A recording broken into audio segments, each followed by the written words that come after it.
GCash, a popular mobile wallet in the Philippines, implements stringent security measures to protect users from fraud. One such measure involves detecting devices with unlocked bootloaders or custom ROMs. If GCash detects that your Android device falls into this category, it will display an error message. Device has custom ROM or unlocked bootloader. This error prevents you from using key features of the app, such as money transfers, bill payments, and QR code scanning. An unlocked bootloader allows users to modify the core software of their device, bypassing built-in security checks. While this offers customization, it also creates vulnerabilities that malicious actors could exploit. GCash uses Google's SafetyNet and Play Integrity APIs to assess your device's security. These APIs check the bootloader state, look for signs of custom ROMs or modified system files, and detect root access. If any of these checks fail, GCash flags the device as insecure and restricts access to sensitive functions. This policy aligns with Philippine regulations from the Bangko Sentral ng Pilipinas, BSP, which mandate financial apps to verify device integrity, and with global standards like PCI DSS. It's crucial because financial apps store sensitive user data like biometric keys, and an unlocked bootloader could allow attackers to inject malicious code to steal accounts and information. As of September 2025, the GCash app includes a device check feature in settings, allowing users to run diagnostics to identify if this is the issue.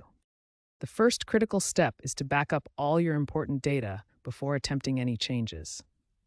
Relocking the bootloader and restoring the stock ROM will completely erase all data on your device, so this precaution is essential to prevent permanent loss of photos, apps, and files.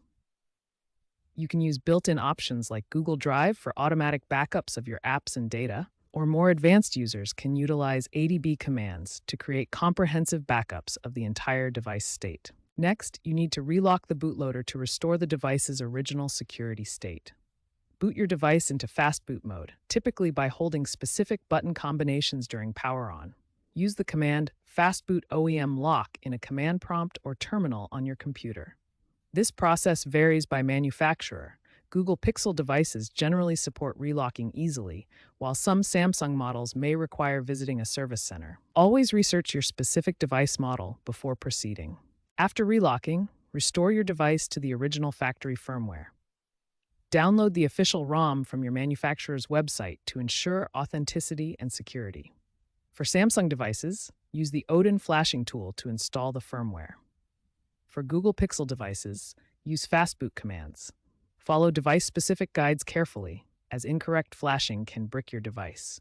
Perform a factory reset afterward to complete the clean installation. Once restored, verify the fix by running GCash's built-in device check feature in the app settings. This will confirm that the bootloader is properly locked and the device meets security requirements. Reinstall GCash if needed, and test all features.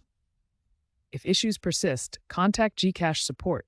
Though exceptions are rare for regular users, they may provide additional guidance. These steps may void your device's warranty and will definitely erase all data, so proceed with caution. Research your specific device model on forums like XDA developers for detailed guides.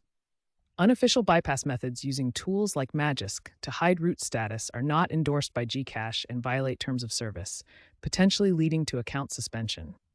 Always prioritize security and follow official procedures.